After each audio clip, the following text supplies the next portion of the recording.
job. Hey, Well, how how are are you, you, pal? Good, how you doing? Good. Hey, congrats. They're not giving you a day off? Yeah. Right back in the grind. Hey, no, thank you. Yeah, this is my week, so it's like just Hard work. but no, thank you so much. It's very surreal, crazy. Wow. That's great. That's great. Hey, how's it going? Yeah. Good to see you. Yeah. Very, very surreal. Oh, bad. Congrats to AP. I Is that know. a big one? Yeah, we, That was a That's hard a earned nice one one. right there. That was Yeah. hard earned. Yeah. What they went through. I still think about the weirdness and the like, how we get them. Like, I mean, like, no one, like, on the editor level would think has the expertise to be like, how do I do this? Yeah, themselves, didn't they? Like their own kind of grit and determination. Interest as doctors. Yeah. Good day. Hello. I see the socks. You'll get it around a lot.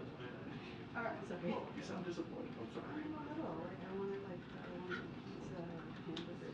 Captain America doesn't Hello. Oh, it does Captain America? I'm good. Yeah. If anyone in this building is Captain America, Not so much. It's definitely not me. I'd love to say. Just getting ready for the boring. What do you normally do? Maybe a hair that way? Is that what they have you do? I can follow it. That'll work. Right there? Yeah. Thank you.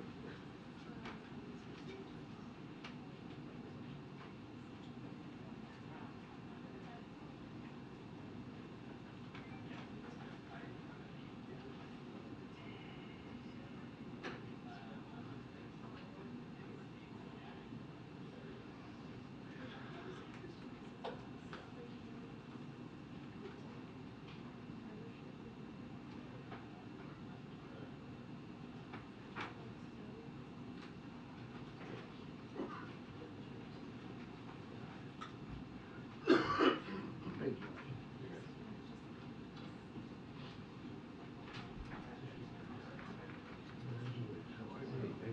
Very happy for you.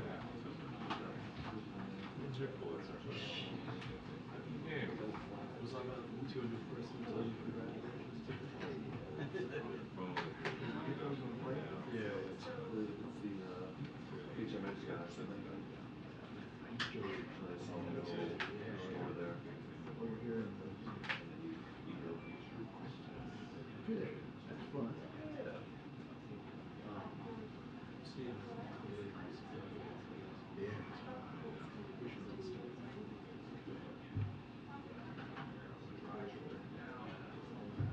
Working your way through it? You got something coming up.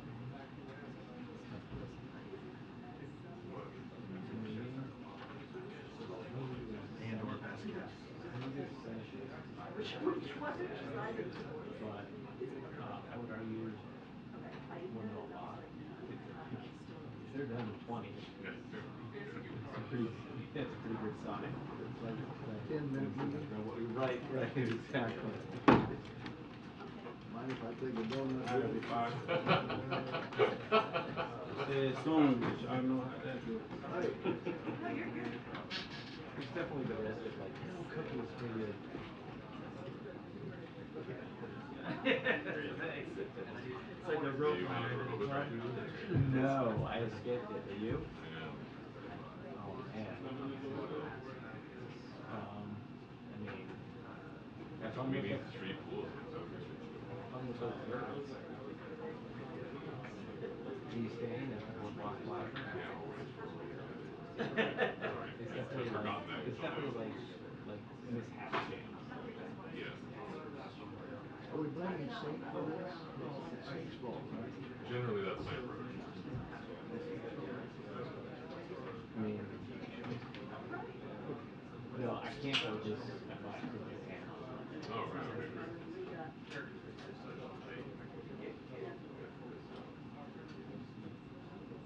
Just need to figure out how I'm getting my passport. Yeah.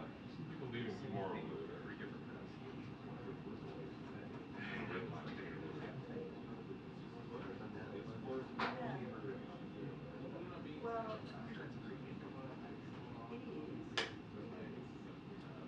pronunciation of the name.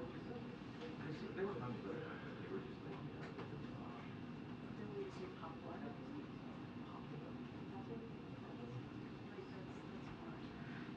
I mean, Papua New Guinea is the most linguistically diverse part of the world. First where it has like somebody once said no.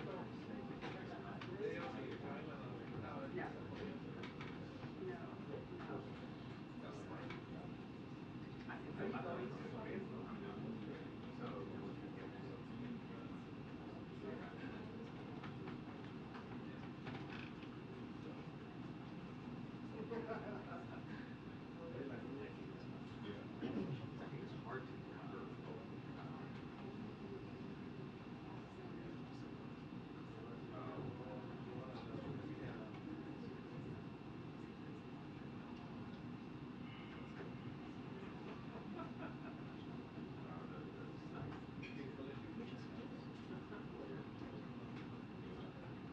Which is good.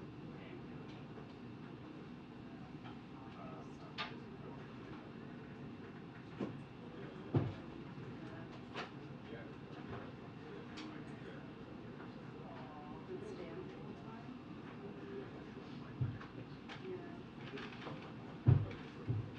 Rehoboth this weekend. Are you Rehoboth thing? Yeah. Someone called Hour Miles for first. yesterday told me why. And also, Oh, maybe the first time. Yeah. Also driving. Come back. why he wants me to take me to the show.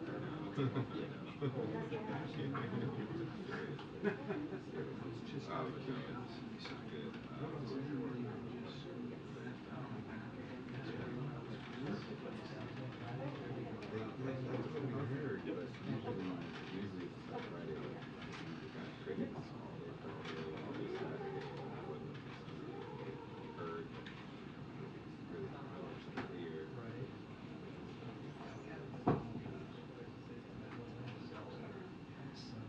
There's no point. It's a waste of time. Important validation. So much very surreal of the RNS I did look it up. nominated for other things.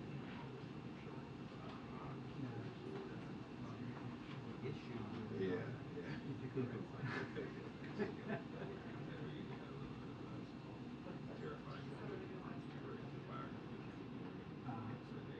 Where they put that up first because we're finalists and then you mentioned it. So we were a little worried that maybe we had heard the wrong thing or that something got lost in translation or something. But then everyone was just saying, So they I don't do this very chose. often, so I don't know. yeah, they chose Where do they But after you mostly would have initially seen that, you know, even though it might have. I didn't know. no, we didn't know that So I'm not too we far were off. still a finalist. Okay. We had heard rumors that we would win, but it wasn't officially whatever confirmed. So I was not expecting Goes over here to the lean this way. Yeah, I think they're just worried about when they start asking questions, then they gotta try to pick off the we had heard ones. wrong. We were actually the finalists for the Figuratively biography. speaking. And then a gentleman posted a video for the finalists, and so we were the fourth. This is 3 other people. This is all too good. What team is that? Yeah, yeah. And then That's sure, awesome. I think we're That's what you announced. Another one? Sell it. figure out how to multi-round everything.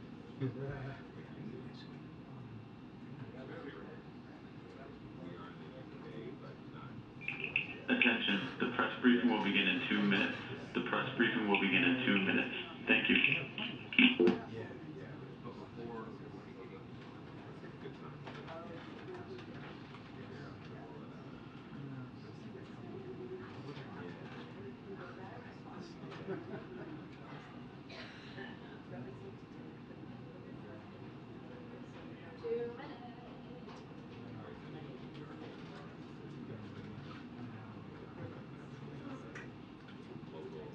She was fooling me ass about 2 minutes. Oh, don't worry. great. Hey, you looked great last week. Thank you. Thank you. It was a lot of fun. It was a nice morning. Thank you. That's kind of you. Hello, how are you? Good. So, Lou, congratulations. Yes. Congratulations. Really terrific.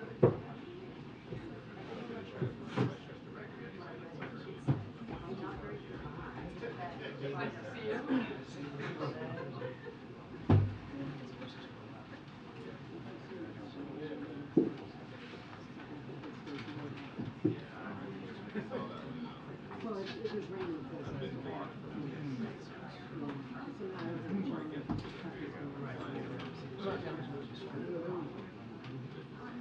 Or under the hedge. Hi, good, how are you? Yeah, I know. The rain is good. I know. Yeah, I don't want to give them excuses. They can, but that's also.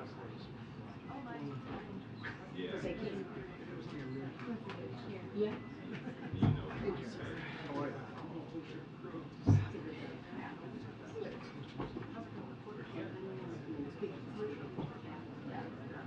Yeah, yeah. I'm sure they'll talk to you about it.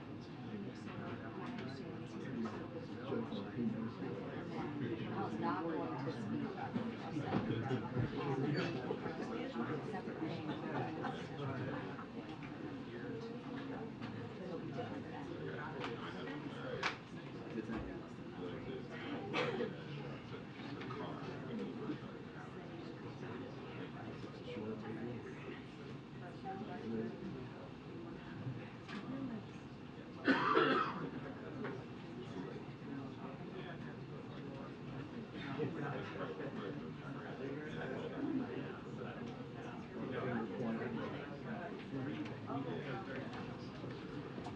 Good afternoon. Good afternoon, everybody. Okay, let's get to it. As you know, tomorrow the President will travel to New York to drive home the impact of current discussions on the economy to real hardworking American families. After his meeting, it's important to the President that Americans across the country know what is at stake here. Default threatens 8 million jobs, a recession, retirement accounts, and Social Security and Medicare payments. The House Republican Default on America Act will cut veterans' health care visits, teachers and school support staffs, and Meals on Wheels for seniors.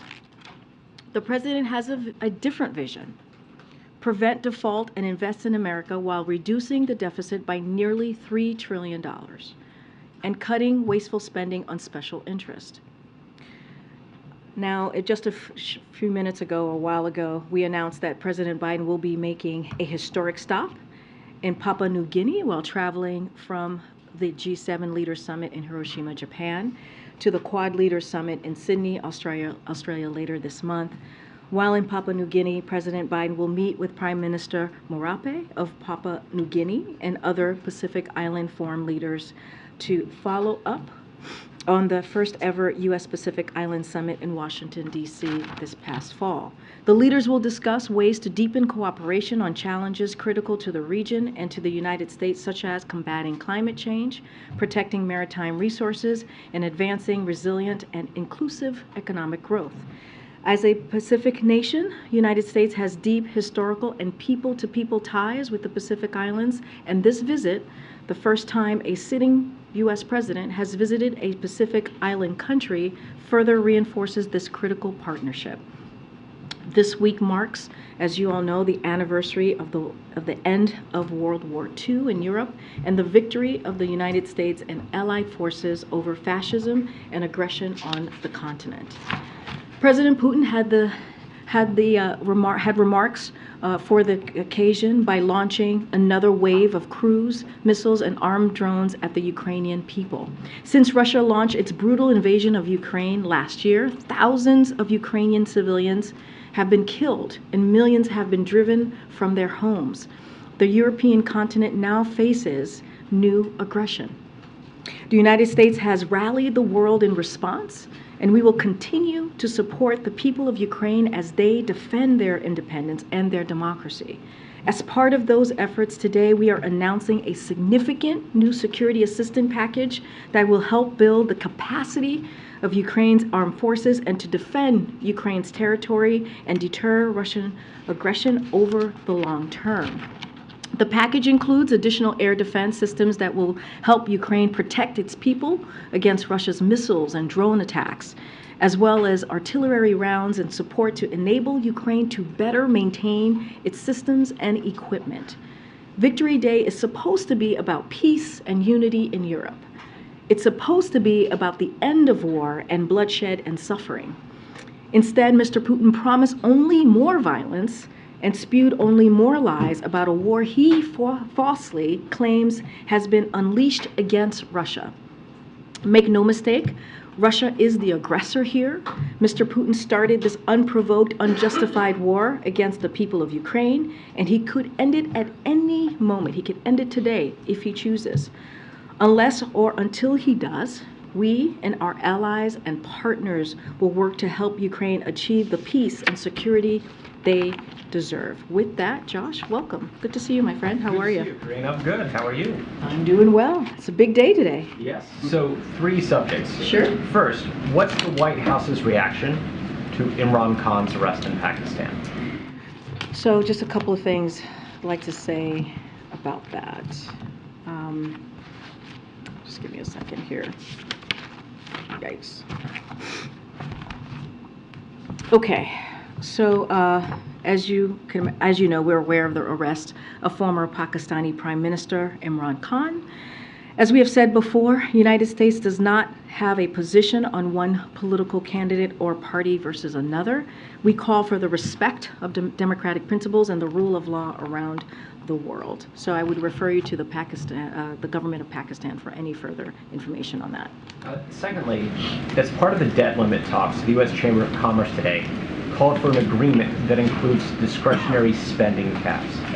Does the White House see all spending caps as a negative, or just the spending caps that are part of the House GOP bill? So I'm going to be very clear here. The president's going to have a conversation with the 4 leaders, as you all know. That's going to happen in a couple of hours at 4 p.m. local time, clearly. And we're going to stay focused on what Congress needs to be doing here. Their congressional duty, which is to prevent a default. That's what we're going to be clear about. I just laid out at the top how this can cost almost 8 million jobs if House Republicans get their way. It could also lead us to a recession, trigger a recession, and we've listed over and over again what this could be if they continue to hold the American economy hostage. That's going to be our focus. That's going to be the president's focus today, to make that clear to the leaders that they have to do their congressional duty, and that's what's expected, not just of him, but of the American people. And I'm just going to leave it there. And then lastly, the Writers Guild of America tweeted out the president saying that he wants the striking writers to get a fair deal.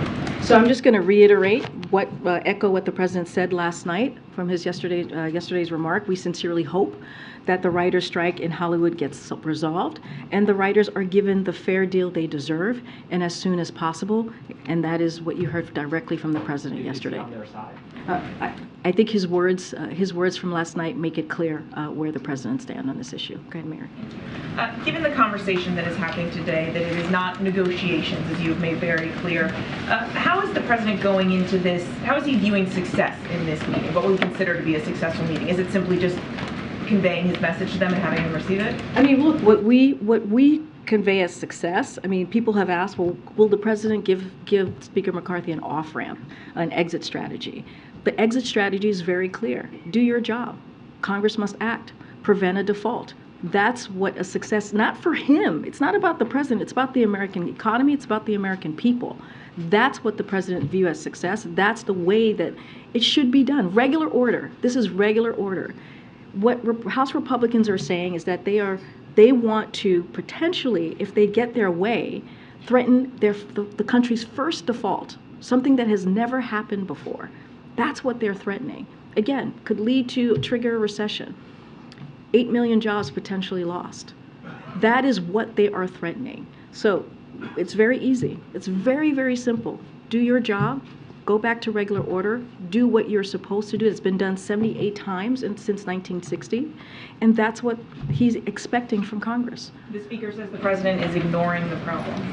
The President is not ignoring the problem. We have, the 4 leaders are going to be here today at 4 o'clock to have this conversation. The President's going to make himself very clear.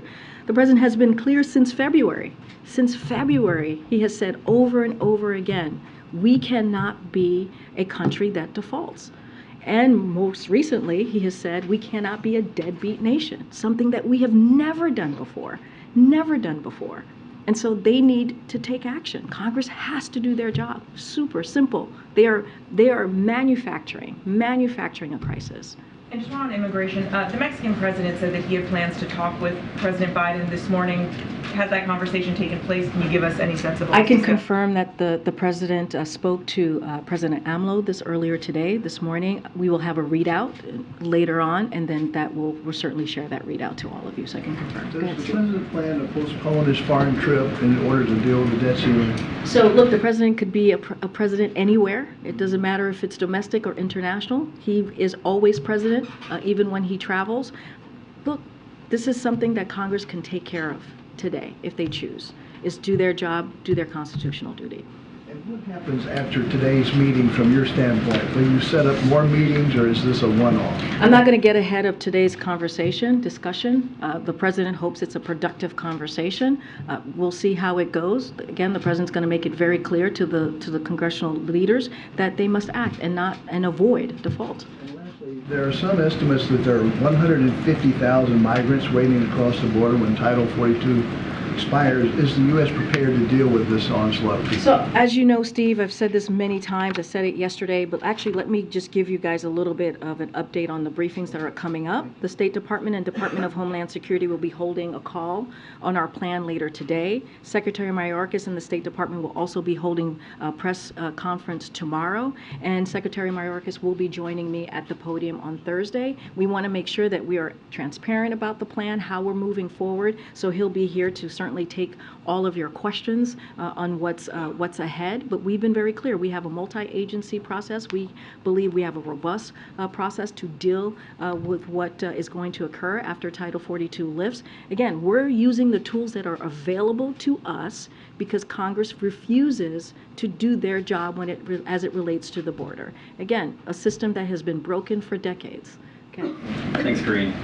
Senator Manchin this morning sharply criticized the president's handling of these debt ceiling talks. He said it's, quote, not rational, it's not reasonable, it's not practical in terms of his refusal to negotiate over raising the debt limit. What's the White House's response to that, and to what extent does it weaken the president's position to not have Democrats in lockstep with him? It's not rational, it's not rational, it's not reasonable, and it's not practical for Congress to be doing what they're doing, for House Republicans to be holding us up, for threatening default. That is where the problem should be, and that's who should be called out. Speaker McCarthy is going to be here, and what we're seeing from House Republicans, from MAGA Republicans, is that they are manufacturing a crisis. That shouldn't be. That shouldn't be. The president doesn't want to see this happen either. He doesn't want to see our economy held hostage. He does not want to see this. That's why he's having these leaders here, and he's going to make himself very, very clear. And that's the discussion they're going to have. I'm not going to get ahead of what's going to come out of that, and we'll see.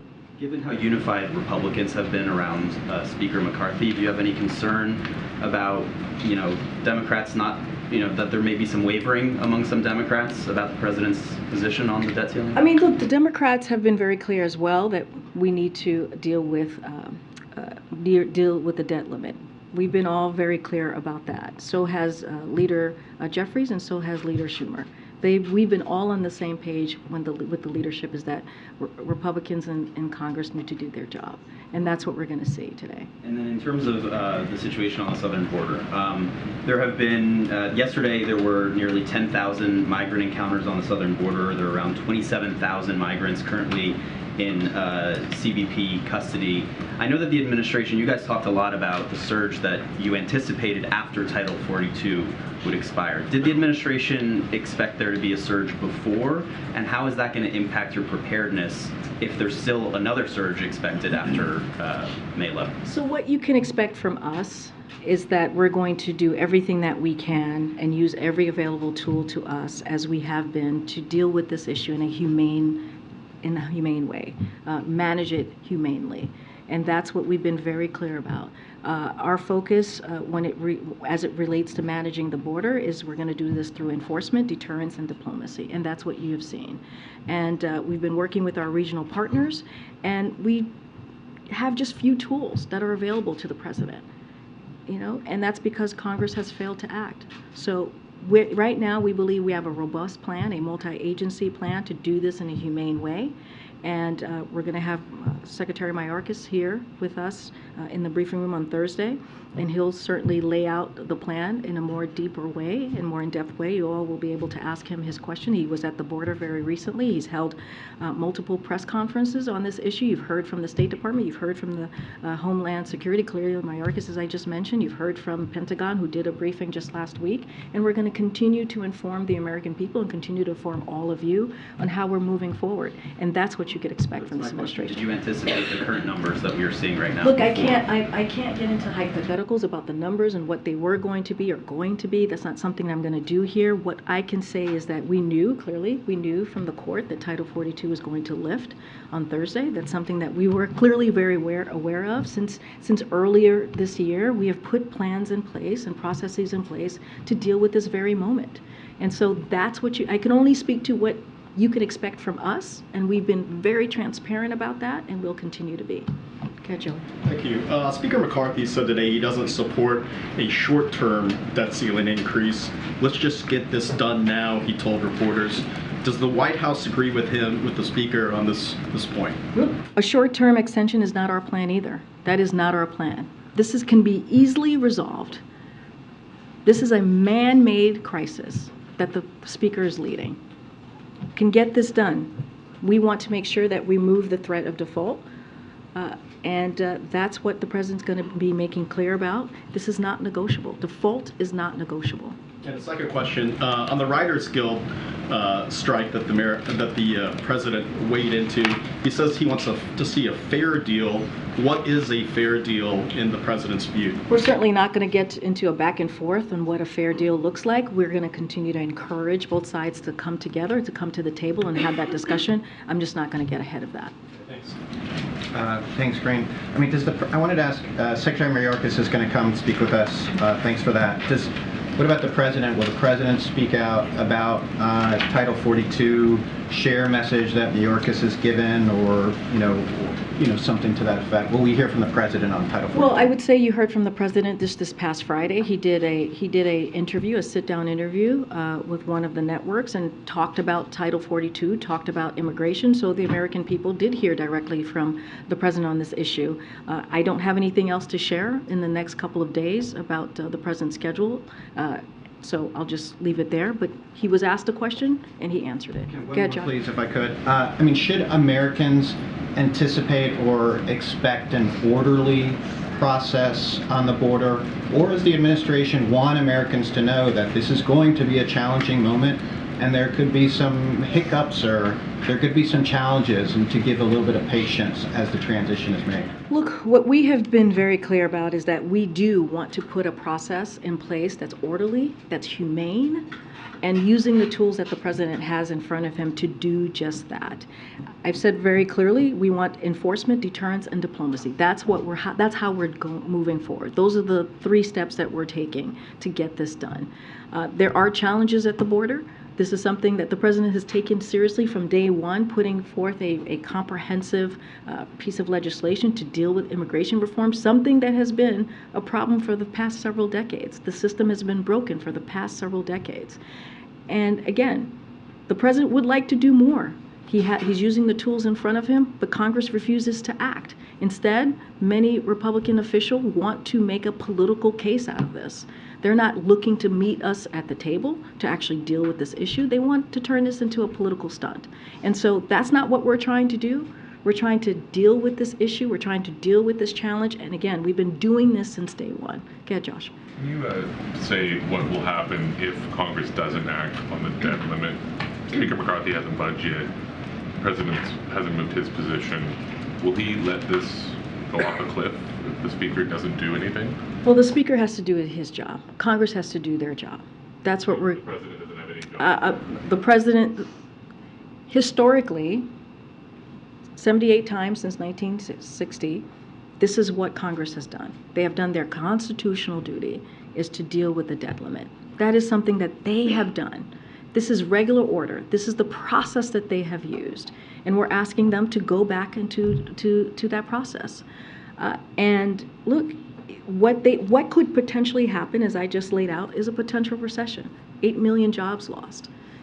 That is something that Congress could avoid. They can easily avoid this and do their jobs. So I'm not going to get ahead of what's going to happen today at 4 o'clock or get into hypotheticals from here, but the President has been very clear. He has been very, very clear. They have to get this done. And what they're threatening is, and what they're saying to us is, we have to take their whole entire agenda, which is extreme. A lot of Americans do not agree with that agenda, or they're going to hold the economy hostage. That's what they're putting forward. Remember, 22% cut on veterans, on health care, on Meals on Wheels, all of the things that we have listed out over and over again. Americans don't agree with that. And it's going to hurt American families. So we're going to be very clear, the President's going to be very clear with the leaders today that they have to act. We've been talking today about two subjects where Congress hasn't acted. One is immigration, and you're saying we'll use all the tools available to us because Congress refuses to act on the border. They also so far haven't acted on the debt ceiling. So I guess I'm trying to figure out what will happen if they continue to not act and we get closer to the deadline, which could be, of course, as early as June 1st or as late as August. Well, the President, does he think he has any tools to use if Congress continues to not do his job? Because it's not clear that Speaker McCarthy can, right? That he has a lot of leeway in his caucus. Well, that's for Speaker McCarthy to speak to. I can't speak about the leeway and the pull. I know, I know, I hear you. You mentioned Speaker McCarthy. I can't speak for him. I can speak for the President. And it is Congress's job. And I get your question, Josh, but this is literally their constitutional duty. They take an oath. And this is what they're supposed to do. They're supposed to deal with the debt limit. One of the many things that they have that they're supposed to deal with. And this is something that a first ever default, that's what they're threatening. This is what they're saying that they want to take us down the road on. This is first ever default would trigger a recession, erase millions of jobs. It's very simple. The exit ramp for them is to do their job, The President will make that very clear in his meeting. Not going to get ahead of what's going to come out of that meeting, but the President has been really, really clear here. Go ahead. Thanks, Karine. Going back to Steve's question, when the President does leave for Japan and Australia next week, he's not slated to return until just before that June deadline that the Treasury Secretary has talked about. If we get to next week and there is no plan in place to raise the debt ceiling, will the President delay or cancel his trip? So, Nancy, appreciate the question, understand the question. I'm not going to get ahead of today's meeting. Let's see how the meeting goes at 4 o'clock. Certainly, our goal here is to make sure that Congress does their constitutional duty and to prevent default. Just not going to get into hypotheticals. Let's see how the meeting goes. It's going to happen very shortly at 4, and let's see how it turns out, what comes out of that. Who's going to be handling these discussions from the White House while the President is overseas? Well, look, the President could be president anywhere. These are issues that certainly that he will be very aware of and very involved in getting updates from his team. As you know, the office of, when it comes to legislative things and things that are dealt with Congress, that's the Office of Legislative Affairs. They play point on this. But the President, again, can be president wherever he is, domestically or out of the country. Should the Vice President be involved in today's meeting since she'll be here in the country while the President is away? So the President has been closely consulting with the Vice President on this. They have had several conversations on this issue. And so again, when it comes to issues that matter to the American people, they're very much partners. What message does it send to the world that we're now 3 weeks away from a potential default and it is still completely unclear how this is going to be resolved. So look, the United States is not a deadbeat nation. The president has made that very clear. We have never failed to pay our bills, and we should not do this now. Congress must do its job and prevent a default. Look, if there was a default, it would be a gift to China, to Russia, and to other competitors. That's what we're saying here. That's what House Republicans are saying. If they were to default, it would be a gift to them. Let me just give you a little bit about what the Director of National Intelligence, Avril Haines, said, who, as you all know, the head of the intelligence community. She testified last week to Congress, and she said the following: both Russia and China would look to use a default to demonstrate the chaos within the United States that we're not capable of functioning as a democracy. Default would create global uncertainty about the value of the U.S. dollar and the U.S. institutions and leadership, leading to volatility in currency and financial markets and commodity markets that are priced in dollars. China and Russia would look to take advantage of the opportunity if we were to default. That's what congressional Republicans are threatening. That's what they are potentially going to really put us into a tailspin if they don't actually do their jobs. Really simple, do their jobs and avoid default. On matters of the economy, the public often holds the president accountable for the outcomes here. Does the president have a sense that he will be blamed by the American public if default actually occurs? So Republicans are holding the entire economy hostage and saying unless their entire agenda gets done, they're going to cause an unprecedented default. What the president is doing is the opposite of that. He wants to make sure that we take that off the table and have a separate conversation on the budget, something that he put forth on March 9th, which shows how he values the way moving forward, to show how he sees our economy moving forward, building on the successes that he's had these last 2 years, making sure that we cut the deficit by $3 trillion for the next 10 years. So to your question, I have an answer to your question. Polling from 2011 and 2013 makes clear that congressional Republicans were to blame for their threats to default. And polling now shows Americans want spending and default handled separately, as does the president. That said, when it comes to threatening default, people should not be looking at polling. They should be looking at how they're going to be delivering for the American people.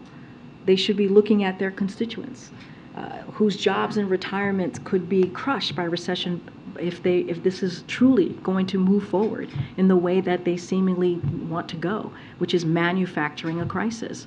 So again, this is something that the president wants to avoid.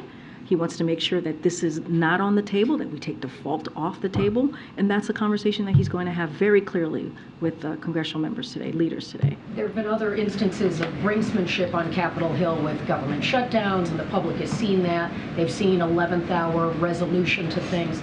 This is a very different beast in terms of the potential negative impact, as you've pointed out, never happened before. Do you think the public has a sense of what is at stake for them, their retirement accounts, their job security, the overall economy? And do you anticipate the president will have to speak out about this in a bigger way than the daily communication that he's done, or that you speaking on his behalf? Is there a speech to be had? Is there a moment coming? So the president's going to go to New York. He's going to visit a district that he won in 2020. He's going to talk directly to constituents and clearly Americans in that district, and have a very clear conversation and lay this out very clearly, as he's done many times. I had mentioned the polling in 2011. Nighttime is, I guess, where I was going with that. I see. I mentioned. I wasn't clear. I know I was going to New York. Yeah, no, I totally understand. I mentioned the polling from 2011 and 2013, how congressional Republicans were blamed by the American people about what they tried to do in those two instances. And the president's going to continue to talk about this. Don't have a nighttime, primetime speech to lay out for you or to preview at this time. But look, let's see what happens at 4. Let's see how this conversation goes. We have been very clear. Secretary Yellen has been clear. The president has been clear. Many economists who work here in the administration has been clear. Businesses have been clear. This would be catastrophic, and it does not have to happen. It does not have to happen. This could be avoided. We have never, ever defaulted before. We cannot be a deadbeat nation. So we can avoid this. The president's going to make that very clear today. Thank you. You mentioned that the president's going to be going to New York tomorrow. You mentioned that he's going to a district that he won in 2020. It also happens to be a district that is represented by a Republican currently. Can you talk about the decision to target this specific district and what the president plans to say? And also, can you address the fact that the Republican member of Congress, Mike Lawler, agreed to the White House's invitation to appear alongside the president and what that means for the president? So look, I'm going to let the congressman speak for himself. He can do that. He's able to do so. I mentioned this at the top. The president's going to drive home the impact of these current discussions that we're having, the economy, how it affects real hardworking Americans. That's what you're going to hear from the president. He'll be very clear about that. He'll be clear about what could potentially happen. And yes, you know, we've talked about default and what that could look like, recession, triggering recession, potentially 8 million jobs lost. But let's not forget the other piece of the act that Republicans in the House has put forward. Let's not forget veterans. Let's not forget health care. Let's not forget schools to support staff. Those things are also embedded or part, a 22% cut to these programs that families really truly need. So he's going to talk about that. I'm going to let the congressman speak for himself. The president loves to travel across the country to different districts, different states, and that's what you're going to see from this president tomorrow. The president talked about, having a sense of unity and not questioning people's motives and sort of bringing the temperature down in politics. We've seen him on the stumps. We've seen his stump speech. We've seen how aggressive it can be about quote-unquote MAGA Republicans. You are going to have a Republican member in front of his constituents right there alongside the president. Will that change the way the president addresses the crowd? The president's always going to be honest with the American people. There's a real question about where our economy is going to be going, right? And that is something that the president's going to lay out for the American people. And so, look, when the president speaks, it's not just to the people who are in front of me, or in front of him, pardon me, or the people in that district or in that state. He's speaking to the nation, and sometimes to the world when he's at the podium, or when he's speaking, when the president speaks just in general. Like, everyone listens, and you all cover, you all write about it. And so this is a message that he'll have to the American people about what's at stake. Americans need to know what's at stake. You know, it's basically to Kelly O's question. They need to know what's at stake here, where we're headed with our economy. The president has worked the last 2 years to rebuild our economy, as we've always said, from the middle out, bottom up, and we've had some successes. If this occurs, it's going to take us back. It's going to take us back. And so the president's going to be very honest, very upfront with the American people. That's what you'll hear from him, as he always is when he speaks. And so he'll lay out what's at stake. Okay.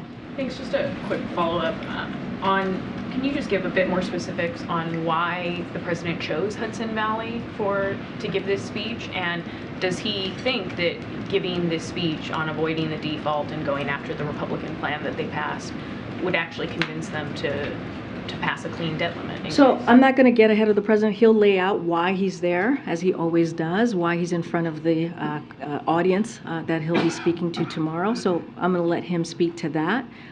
But what I can say is, again, kind of what I just said to your colleague. The president's going to be very clear about what's at stake, the impact of the current discussions that we're having, the impact of this budget and this default that House Republicans have connected. He's going to make it very, very clear. This is going to hurt American families. It's going to hurt our economy, and it's going to hurt American families. We're talking about American families that need these programs, that are having the 22% cut. They need it just to make ends meet. So he's going to lay that out, as he has many times when he talks about the economy, when he talks about what MAGA Republicans are doing. He's mentioned that before. He's talked about that before over especially the last 2 weeks.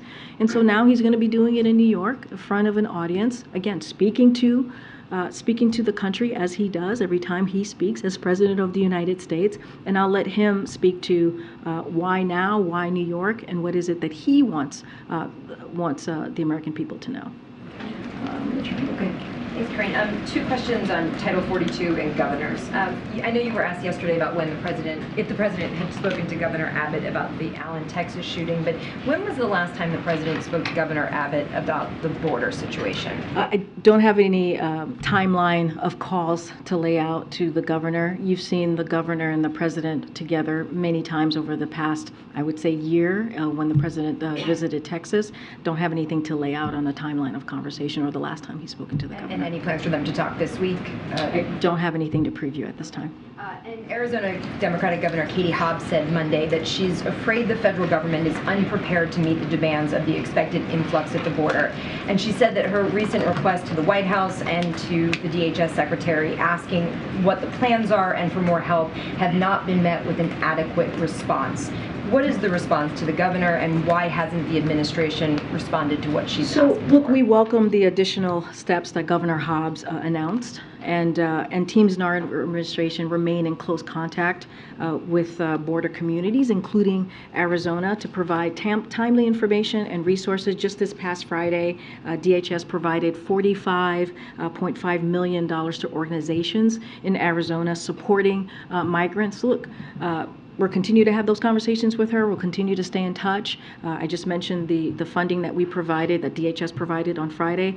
We are putting forth a robust plan. We're putting that in place to do this in a humane way, to do this in an orderly way through enforcement, deterrence, and diplomacy. We've been very clear about that, not just today, not just yesterday, not just last week, but for the past several months. We're going to have Secretary Mayorkas, who is kindly going to be joining us in the briefing on Thursday. He's going to take your questions. He's going to lay out very clearly again what we've been doing. We want to provide all the information that we can, that we have to all of you. We have been doing that, not just here, State Department, DHS, and Pentagon as well. And so we're going to continue to have those conversations. Again, we appreciate and welcome the additional steps that was provided by the governor, and we'll continue to stay in close touch.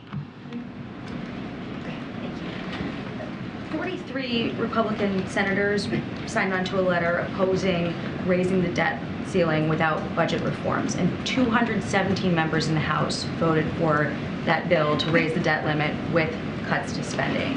Does the White House consider all of those members to be dangerous MAGA Republican extremists? Do they understand what the cuts that they're voting for is going to do? That's the question. I mean, Republicans in Congress, in the House specifically, voted for cuts that's going to hurt American families. I mean, we can't say this enough. 22% cuts to veterans, healthcare, schools. That's what they voted for. That's what, and this is not, okay, but this is not just, this is their constituents. This is what they voted for. And those constituents that they're voting on behalf of have said that they're concerned about their retirements, about the effects of inflation, and those members represent more than half of the country in the House. I mean, that's the majority of districts in the country, that they're voting on behalf of those constituents who are expressing concern about where the economy is. So I guess, how can the White House continue to use messaging calling this the Default on America Act and paint this legislation in such a way without having a conversation about the budget when you've got half the country saying that they want that conversation? So House Republicans are threatening a first ever default. They want the president to agree on a plan in its entirety that includes cuts to programs that are incredibly important for the American family, because they want to hold the American economy hostage, because that's what they're saying that they want to do by threatening a default. Their bill would raise the debt limit. They passed a bill to raise the debt limit. So and I hear you, but they are connecting passing whatever this debt limit to cuts, 22% cuts to veterans, to seniors. That's what they are threatening. Cuts to our schools. That's what that's what is connecting. That's what their budget plan is. The bill doesn't have any appropriations in it, actually, and the speaker has, ruled out a number of those things, including defense, veterans benefits, senior entitlement programs. I mean, you've had Mitt Romney saying that there has to be a conversation here. Is he a MAGA Republican extremist? What I'm saying is House Republicans have been very clear. They voted on a bill that's going to cut programs that are very important to American families. Law enforcement, cutting programs to law enforcement, cutting program to veteran care, cutting program to our school system. That's what Republicans have voted on. So those are extreme. Those are very extreme. These are things that the American people don't want. Just look at 2022, what they voted for. They voted for to protect their retirement accounts. That's what the American people want to see. And so they're connecting those two. They want the president to agree on its entire agenda of an extreme budget. It is an extreme budget, something that Americans do not want. And that's something for them to answer to. This is also speaking to they're speaking to their constituents when they're voting for something like that. And so look, the president put forth a budget where it also cuts spending, but not hurting American families. We're trying to make sure that we lower the deficit by saying that we're going to cut the deficit by $3 trillion over 10 years. But he put forth something that is actually responsible. Remember, show me your value. Show me your budget, and I'll tell you what you value. That's what the president said. They showed their value by showing cutting veterans program, cutting school programs, cutting health care, 22%. That's what they value. That's something that they have to answer to the American people about. Go ahead, Ed. Thanks, Karine. So if cutting government spending would help reduce inflation faster, in this meeting today, is the president open to hearing other viewpoints? So look, as you know, Ed, because you asked me this question many times, when it comes to the economy, when it comes to a priority that the president has for the American people, lowering costs for families is a top priority. He talks about that often. You've heard him talk about lowering prescription drug costs, which we have been able to do, capping insulin at $35 a month for seniors, allowing Medicare to negotiate lower prices. That's why Inflation Reduction Act was so critical and important. Only Democrats voted for that. Help lower energy bills, another component of the Inflation Reduction Act. I just talked about how he put forth a budget that's going to lower the deficit by $3 trillion over the next 10 years. And again, I was very clear with Jackie. They have put forth the opposite. They want to go the opposite direction. They want to cut programs that's going to lower costs. They want to take our economy hostage with a default. They want to bring back failed trickle-down economy, which we know doesn't work. So look, the president's always going to try and figure out how he can lower costs for the American people. He's actually taken action and been able to put policies forward, pass legislation with Democrats, with the help of Democrats in Congress, sign that legislation to deal with issues that really matter to the American people. Wait, one more on a different subject, if I could. So after Title 42 ends, does the president then want to go back to the border to see the situation for himself? I don't have any trips to preview for you. As you know, the president has gone to the border more than once. We have put forth a robust multi-agency plan to humanely deal with the border in a way that leads with enforcement, deterrence, and diplomacy. I'm going to have Secretary Mayorkas here on Thursday. He'll be glad to take your questions. That's why he's joining us. We've had multiple briefings from the different agencies that are involved in this process. We'll continue to do that and answer your question and put out information on how we're dealing with the real with the challenges that we're seeing at the border. Again, the president is using the tools that he has in front of him because Congress refuses to act. Go ahead, Ken. Yes, Karine. On the COVID-19 public health emergency ending on Thursday, obviously we know COVID is not over, and in fact, CDC data shows that there's a disproportionate share of hospitalizations and infections and deaths for Black, Hispanic, and indigenous populations. These are also populations that are overrepresented in lack of access to health care, unemployment, poverty levels. Is the administration concerned that these communities could be left behind as we move away from the public health emergency, especially when you think about long COVID? So there's a couple of questions there with long COVID, and I'll take that first. Look, we've seen the progress that has been made last year that HHS has led on, and that's deliver high quality care for individuals experiencing long COVID, provide information and resources to help people struggling with long COVID, including our nation's veterans, employees, in the workplace. And we've invested in care for people in underserved communities who have been disproportionately impacted by by long COVID. There's going to be an office that's going to be set up, as you know, that because of the omnibus fiscal year of in 2023. Certainly that'd be a space where we'll continue to deal with the pandemic, even though we're in a different stage of a pandemic. As you said, COVID is still here, so we'll certainly deal with that in an appropriate way. And so, look, there's the Project Next Generation as well. That's a way to stay ahead of the rapidly evolving virus that causes COVID. We need to continue to support the development of a new generation of tools, and that's what you're going to see from Project Next Gen. So we are taking all of this very seriously, and we certainly have more to share in the next day or two. More broadly, could you give a sense of how the administration is feeling coming out of the public health emergency, given where we were 2-3 years ago? Does the administration see this as a success in terms of combating COVID, or a sense of sigh of relief at all? So look, we are definitely at a different point in the pandemic.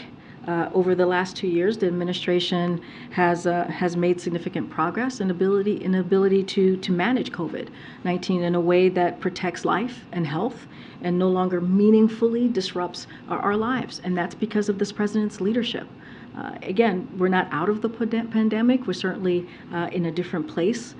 And that's because what this president has been able to do. When you think about how COVID deaths have declined by 95%, new COVID-19 hospitalizations are down nearly 88%, and COVID-19 cases and deaths globally are at its lowest levels since the start of the pandemic. You heard from the World Health Organization saying COVID pandemic no longer qualifies as a global health emergency. So look, let the numbers speak for itself. The president, over 270 million people have at least one shot in arms because of the comprehensive plan that this president and his administration has put forward.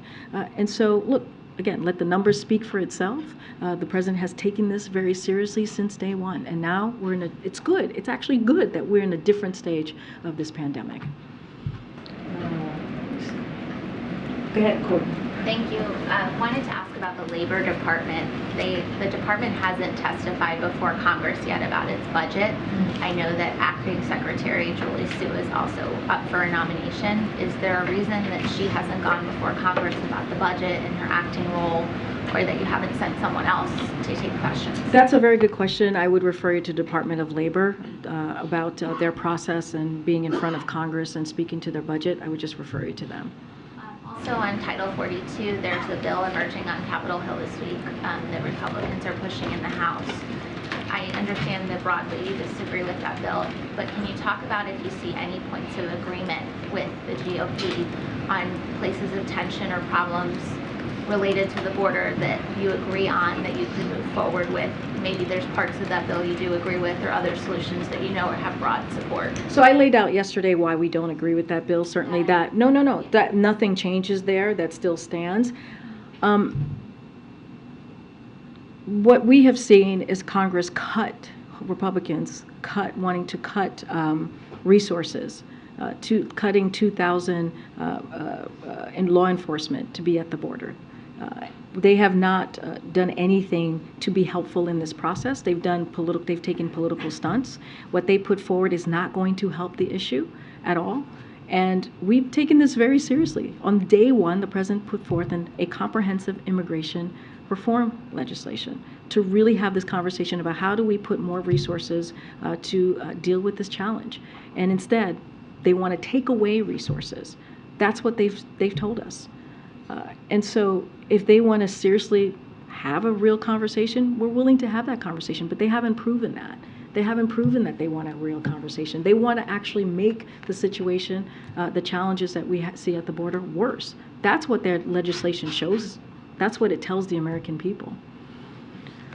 You don't see a specific area of agreement then? I mean, I've been very clear. I literally went almost line by line about the things that we disagree about with that legislation yesterday. It's going to make the situation worse. It's not going to help. And look, they want to play political games, and that's not what the president wants to do. He wants to do the opposite. All right, everybody, I'll see you on Thursday. Thank you. Thank you.